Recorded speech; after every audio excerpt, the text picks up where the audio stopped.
Hi everyone, this video is sponsored by Gen Reviews. நீங்கள் mobile laptop இந்த மாதிரி டிவைசஸ்லாம் ஆன்லைனில் ரிவ்யூ செக் பண்ணிட்டு வாங்குகிறவங்களா?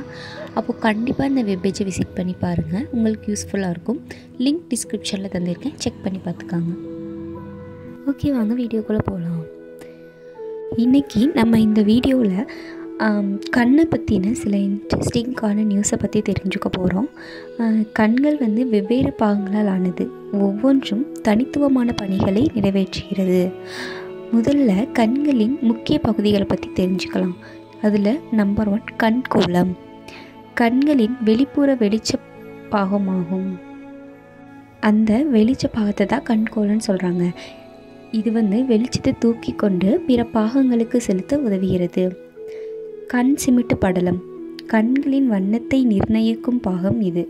இதில் உள்ள மென் திசுக்கள் ஒளியின் அளவை கட்டுப்படுத்தும். மாணிக்கவாய். இது கண்களின் மையப்பகுதியில் ஒரு கருமையான துளை. இது ஒளியின் அளவினை பெற்று விரிந்து சுருங்குகிறது. அடுத்து கண்ணெழுத்து. இது ஒளியை திருப்பி நமது பார்வைக்கு தெளிவான படலங்களை உருவாக்க ரொம்ப உதவிகரமாக இருக்குது. மையத்தில் முன்னும் பின்னுமாக நகர்ந்து நெருங்கிய மற்றும் தொலைதூர கண் பார்வைகளை தெளிவாக்க இது பயனளிக்குது. அடுத்து நெறிமுட்டை படலம். இது கண்களின் பின்புறமான ஒரு பாகமாகும். இதில் உள்ள குண்டுகளும் கோடிகளும் ஒளி மற்றும் நிறங்களை உணர்றதுக்கு நமக்கு உதவி செய்து. உருண்மை நரம்பு. கண்கள் உருவாக்கும் தகவல்களை மூளைக்கு கொண்டு செல்கிறது. இது நமது பார்வை உணர்வை முழுமைப்படுத்த உதவுகிறது. கண்கள் தரும் சில முக்கிய செய்திகளை பார்க்கலாம். கண்களில் கருமையான வலிகள் அதிகரித்தால் தூக்கமின்மை, மன அழுத்தம் போன்றவற்றை குறிக்கக்கூடும். கண்களில் சிவப்பு ஏற்படுவது கண் சோர்வு அல்லது அழுக்கினால் இருக்கலாம். கண்களில் அதிக கண்ணீரோட்டம், கண்ணிருமை சுருக்கங்கள் போன்றவை கண் ஆரோக்கிய குறையை தெரிவிக்கிறது.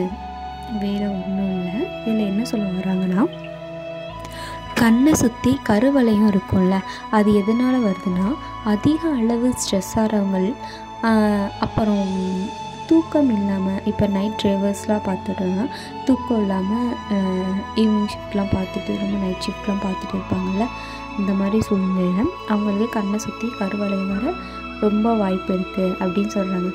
இன்னொரு நெக்ஸ்ட்டு முக்கியமான ரீசன் என்னென்னா, கண்ணை சுற்றி கருவளையம் வர்றதுக்கு இர்ரெகுலரும் ஒரு முக்கியமான ரீசனாக இருக்குது. அதே மாதிரி அதிக அளவு வெங்காயம் சாப்பிடுவது கண்ணுக்கு ரொம்ப நல்லது. ஓகே ஃப்ரெண்ட்ஸ், நெக்ஸ்ட் வீடியோவில் நம்ம பார்க்கலாம்.